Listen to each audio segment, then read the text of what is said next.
Hello friends, start करते हैं आज टाइम स्पीड एंड डिस्टेंस। ये अपने आप में एक इम्पॉर्टेंट पार्ट रहता है। ठीक है, हर एग्जाम में इसका वेटेज अच्छा खासा रहेगा।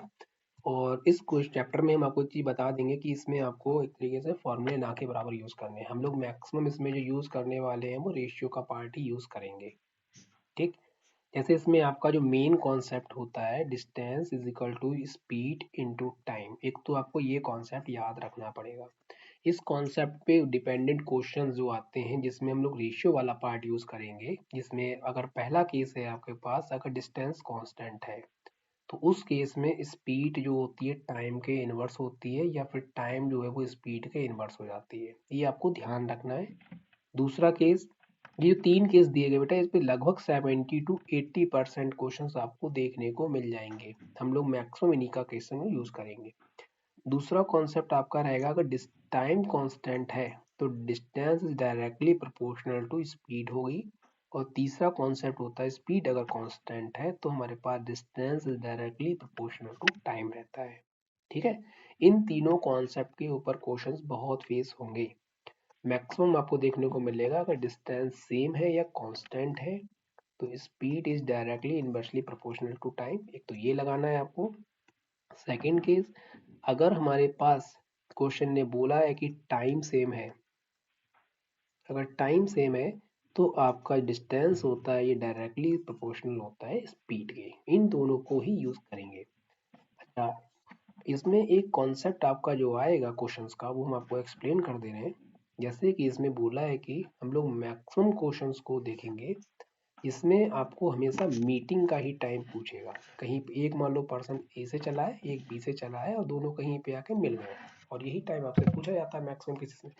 लेकिन इस क्वेश्चन के कॉन्सेप्ट में क्या पूछा जाएगा कि एक पर्सन ए से चला है, एक पर्सन बी से चला, मिलने के बाद इस पॉइंट पर ये पर्सन कुछ टाइम के बाद यहाँ पहुंच रहा है, दूसरा पर्सन पहुंच रहा है आपका यहाँ पे, तो आपको कहेगा कि भाई इनकी स्पीड कितनी है, स्पीड का रेशियो कितना है, या दूसरा कहेगा कि किस टाइम के बाद ये मिल रहे हैं, ये आपको बताना पड़ेगा। तो देखिए कैसे क्रिएट करते हैं। हम मान के चलते हैं कि ये डिस्टेंस d1 है यहाँ से यहाँ तक, और ये डिस्टेंस d2 है। ठीक है, और ये पर्सन जो है टी टाइम ले रहे हैं स्टार्टिंग में, ये पर्सन टी टाइम ले रहे हैं। तो यही हमारे पास क्या बन जाएगा, स्पीड मान लो ए है इनकी, तो ये बन जाएगा हमारा d1 इज इक्वल टू हो जाएगा at। ए को हमने स्पीड मान लिया। सेम हमारा d2 कितना हो जाएगा हमारे पास b स्पीड के साथ, b इंटू टी हो जाएगा। अब दूसरा केस क्या बनेगा, यही डिस्टेंस वो कवर करेगा। मान लो यहाँ पे ये जो पहला पर्सन है ये t1 टाइम में यहाँ से यहाँ पहुंच रहा है, दूसरा पर्सन t2 टाइम में ले रहा है, तो ये पार्ट हमारा कितना हो जाएगा भाई, ये वाला बंदा यहाँ से यहाँ आ गया, मतलब ये b t2 हो गया, और ये पर्सन यहाँ से यहाँ आ गया, मतलब a t1 हो गया। ठीक है, तो ये दोनों केसेस बराबर हैं, ये दोनों केसेस बराबर हैं, तो देखो हमारे पास क्या बनेगा, यहाँ से a अपॉन b का मतलब हो जाएगा t2 अपॉन टी। सेम यहाँ पे a अपॉन b का मतलब हो जाएगा t अपॉन t1। ठीक है, अब यहाँ से हम चाहें तो इस t की वैल्यू रिप्लेस कर देते हैं, तो कितना आ जाएगा हमारे पास, ये आ जाएगा a upon b into t1। इसको यहाँ भेज देंगे तो A square upon B square is equal to t2 upon t1 हो जाएगा। तो a अपॉन b का मतलब हो जाएगा under root t2 upon t1। इस तरीके से इस कॉन्सेप्ट को हम लोग बना सकते हैं, डायरेक्टली याद भी कर सकते हैं। ठीक है, और ऐसे ही आपको एक टाइम वाला कॉन्सेप्ट भी याद रखना है। चलिए आते हैं क्वेश्चन पे। और इसमें यूनिट का ध्यान रखने के लिए आपको क्या करना पड़ेगा कि यूनिट के केस में अगर आपको किलोमीटर पर आवर से मीटर पर सेकंड की तरफ अगर मूव करना है तो आप 5/18 से मल्टीप्लाई करेंगे, और अगर मीटर पर सेकंड से किलोमीटर पर आवर की तरफ मूव करना है तो 18/5 से मल्टीप्लाई करेंगे। ठीक है, अगर ये भूल जाते हो तो आप ये कॉन्सेप्ट भी याद रख सकते हो कि 18 किलोमीटर पर आवर का मतलब होता है 5 मीटर पर सेकेंड। ठीक है, इस यूनिट का भी हम लोग बहुत यूज करेंगे कहीं पे अगर आता है क्वेश्चन तो। अच्छा, एवरेज स्पीड में क्या होता है कि एवरेज स्पीड में अगर हमारे पास डिस्टेंस कांस्टेंट है, ठीक है, अगर डिस्टेंस कांस्टेंट दी गई है, ये x और y स्पीड है, तो आप हमेशा क्या करेंगे 2x by upon x plus y वाला कॉन्सेप्ट यूज कर लेंगे। और अगर टाइम कांस्टेंट दिया गया है तो हमारा बन जाता है दोनों स्पीड को जोड़ के हाफ कर देते हैं। क्लियर, चलिए क्वेश्चन नंबर 1 देखते हैं। क्वेश्चन नंबर 1 आपका स्टेटमेंट दे रहा है 2 ट्रेन हैं जो रन हो रही है 45 किलोमीटर पर आवर में और दूसरी का 10 सेकेंड दिया है। देखिए रेशियो जब क्रिएट करना है तो दोनों का यूनिट सेम होना जरूरी है। अभी हमने आपको बताया था कि 18 किलोमीटर पर आवर का मतलब होता है 5 मीटर पर सेकेंड। तो ये 45 है तो इसको 18 को हम 9 में कन्वर्ट कर लेते हैं पहले तो, यानी इसका हाफ कर देंगे तो 2.5 हो जाएगा। अब 9 का रिलेशन इस 45 से क्या है, इंटू 5 है, ये 5 गुना, इसका भी 5 गुना कर देंगे, कितना हो जाएगा 12.5, ये सेकंड बन गया। तो पहली ट्रेन का टाइम कितना लगेगा 12.5 सेकंड और दूसरी ट्रेन को कितना लगेगा 10 सेकंड। दोनों का रेशियो क्रिएट कर देंगे, ये पॉइंट हट जाएगा तो 100, तो कितना हो जाएगा 5:4, यानी ऑप्शन आपका सी राइट हो जाएगा। क्लियर। तो इसमें ये 5/18 समथिंग से मल्टीप्लाई ना करके हमने यूनिट से ही कंपेयर कर दिया डायरेक्ट। क्वेश्चन नंबर 2 देखते हैं। स्पीड 6 किलोमीटर पर आवर है और हर एक किलोमीटर के बाद वो रेस्ट ले रहा है 6 मिनट का। तो आपको बताना है कि 18 किलोमीटर पर वो कितना टाइम लेगा। देखिए कॉन्सेप्ट को समझो, ये 18 किलोमीटर का पार्ट है यहाँ से यहाँ तक का, और हर किलोमीटर के बाद बंदा क्या कर रहा है, ये रेस्ट लेते हुए चल रहा है।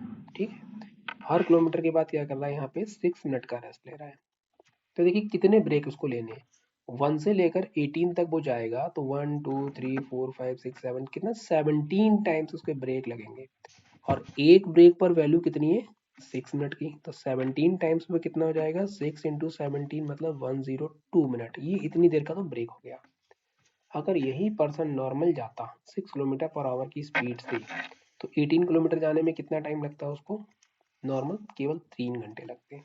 लेकिन इतना तो ब्रेक उसका हो गया, तो 102 को आवर्स में चेंज करने के लिए 60 से डिवाइड कर लो, तो 1 आवर 42, इतना टाइम और लगेगा। तो 3 आवर्स में ये टाइम जोड़ लेंगे तो आंसर कितना हो जाएगा 4 आवर 42 मिनट्स, यानी कि ऑप्शन नंबर सी राइट होगा आपका। क्लियर। क्वेश्चन नंबर 3 देखते हैं। A boy goes to school with 4th by 5th or the original speed and he reached school by 5 minutes late. Actual time बताना है। देखिए जब कोई पर्सन अपने घर से स्कूल जा रहा है, इसका मतलब क्या है कि हमारा डिस्टेंस वाला पार्ट तो सेम रहेगा। जब डिस्टेंस सेम रहेगी इसका मतलब जो होता है टाइम हमारे स्पीड के इनवर्स हो जाती है। ठीक है, यही कॉन्सेप्ट यूज करेंगे। तो जो पर्सन है उसकी जो ओरिजिनल स्पीड थी और जो नई स्पीड है वो कितनी हो गई है, 5 की जगह पे 4 हो गई है। ठीक है, इसके होने की वजह से क्या हुआ, ये 5 मिनट लेट हो गया। अब देखिए कंपैरिजन जब हम रेशियो में करते हैं, टाइम का कंपैरिजन टाइम में होता है और आपका स्पीड का कंपैरिजन स्पीड के साथ होता है। ठीक है, तो हमें पता है कि जो टाइम होगा वो उल्टा हो जाएगा इसका अपोजिट, यानी कितना हो जाएगा 4:5। कंपेयर करेंगे तो यहाँ पर डिफरेंस कितने का 1, तो 1 इज इक्वल टू हो जाएगा आपका 5 मिनट, देन इनिशियल या ओरिजिनल कितना हमारा 4, तो 4 का मतलब कितना हो जाएगा ये 20 मिनट्स, यानी option number C will be the right. Clear. Now move on the next question. Question number 4 statement that a train goes 7/11th of the original speed and takes 22 hours. If its original speed goes with the original speed, how many hours saved? कितने hours अपने save करेगा। Same भाई कहानी फिर से, distance हमारे पास यहाँ से यहाँ तक की सेम बोली गई है। जब डिस्टेंस सेम है speed is inversely proportional of the time, then statement is given initial speed and new speed ratio 11 से 7 हो गया है। ठीक है, तो टाइम कन्वर्जन कितना हो जाएगा हमारे पास, टाइम कन्वर्जन की वैल्यू हो जाएगी हमारे पास 7 to 11। क्वेश्चन ये कह रहा है कि वो जब जाता है अपनी ओरिजिनल स्पीड से तो भाई 22 घंटे ले रहा है, तो फिर यहाँ पे कितना टाइम ले रहा है 11, तो 11 का मतलब हो जाएगा 22 आवर्स, यानी हम कह सकते हैं कि 1 का मतलब 2 हो गया है, तो इस 7 का मतलब कितना हो जाएगा 14।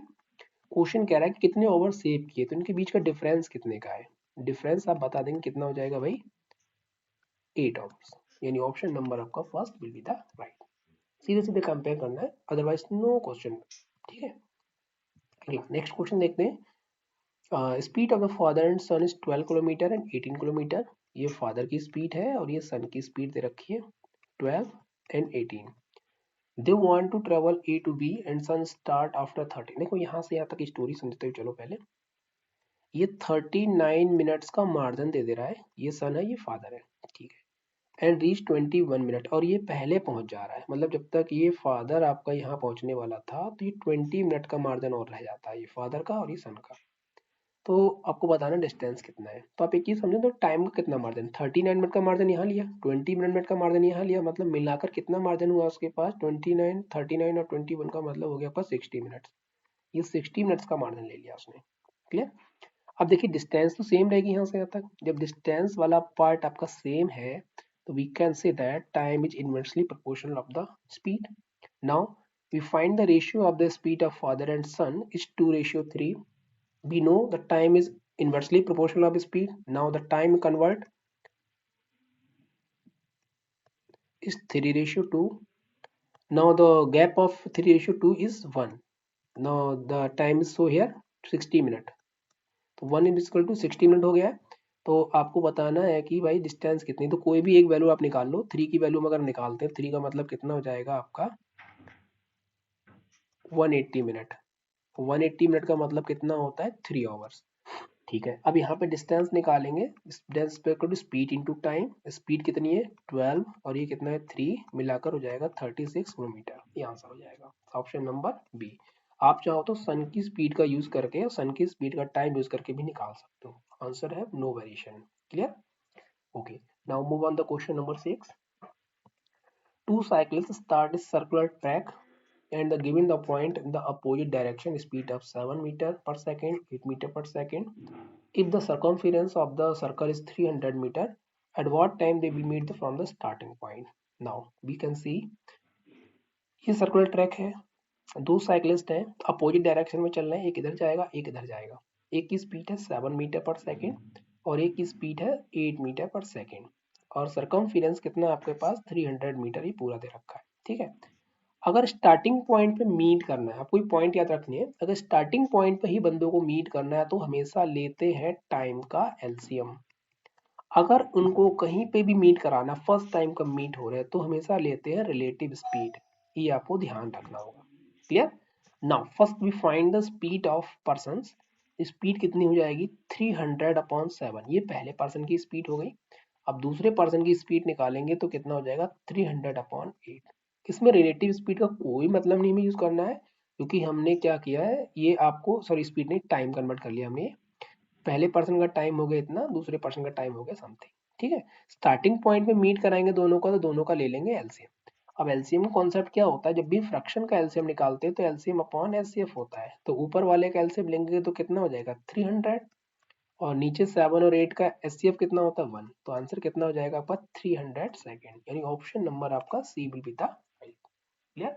दोनों पॉइंट याद रखने हैं आपको कि अगर हमको स्टार्टिंग पॉइंट पे ही मूव कराना है तो फिर लेते हैं टाइम का एलसीएम, और अगर कहीं पे भी मूव कराना है तो हमेशा रिलेटिव स्पीड को लेके चलेंगे।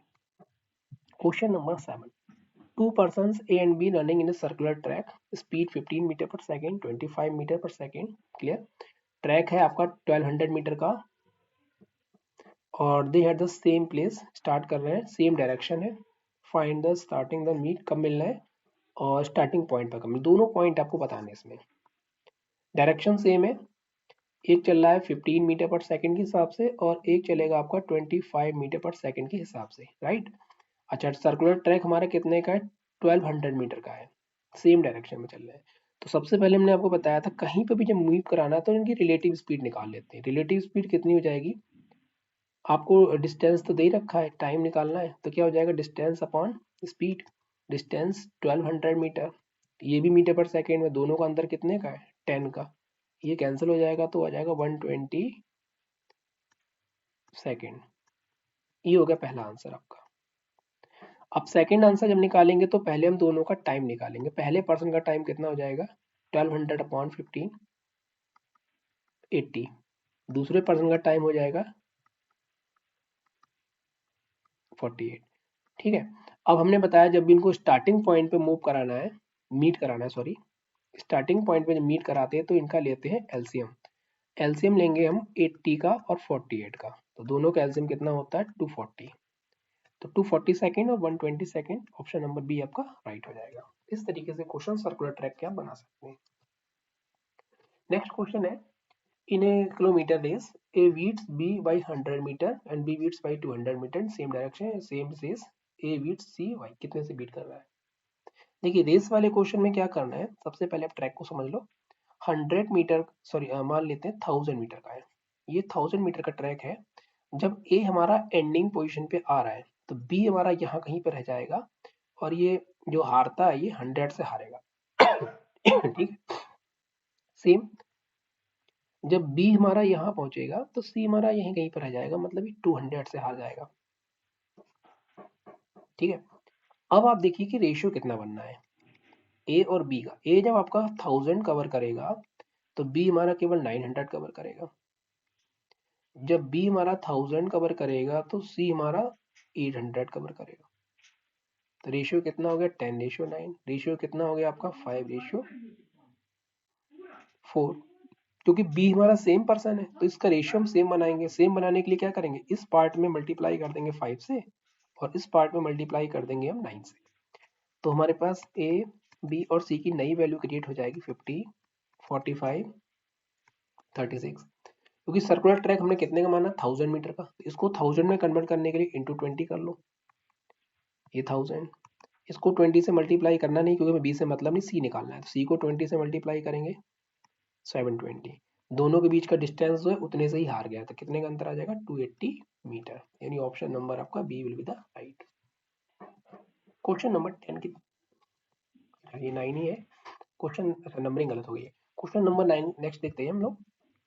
40 किलोमीटर पर आवर 2 घंटे लेट अर्ली पहुंच रहा है और पर्सन अगर 30 किलोमीटर जा रहा है तो 1 घंटे पहले पहुंच रहा है। आपको डिस्टेंस बतानी कितनी होगी और स्पीड भी बतानी है।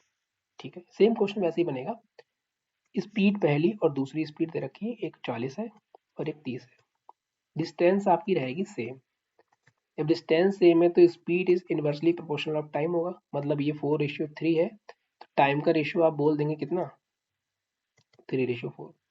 यहाँ 2 घंटे पहले पहुंच रहा है और 1 घंटे पहले पहुंच रहा है, तो अंतर कितने का हुआ। मान लीजिए ये आपका ट्रैक का टाइम था, यहाँ पर्सन 2 घंटे पहले ही पहुंच गया, यहाँ 1 घंटे पहले पहुंचा, तो अंतर कितने का है केवल 1 घंटे का है। मतलब इनके बीच का जो गैप है वो 1 आवर का है। ठीक है, तो 3 का मतलब कितना हो जाएगा, 3 का मतलब हो जाएगा 3 आवर। तो आपके पास स्पीड कितनी है 40, टाइम कितना है 3, तो डिस्टेंस कितनी हो जाएगी 40 इंटू 3 दैट इज 120 किलोमीटर। ये आपका आंसर आ गया। और आपको क्या बतानी स्पीड। अब स्पीड कितनी होगी, देखो अब यहाँ पे एक चीज और समझो, यहाँ पे पर्सन जो था ये 2 घंटे लेट हो रहा था पहले वाले में। ये 2 घंटे का लेट का कॉन्सेप्ट था और यहाँ पे सॉरी अर्ली का था और 1 घंटे का था। तो यहाँ पे टाइम कितने का 3, तो उसका एक्चुअल टाइम कितना होगा 3 घंटे 5 घंटे। और आपको स्पीड निकालनी है, ये हो जाएगा आपका option number right. Question number 10। A man started travel in order to reach in-law house. Speed 60 km per hour. Reach 1 hour late. 80 km per hour. Reach 2 hour early. Distance मतलब सेम क्वेश्चन है बिल्कुल।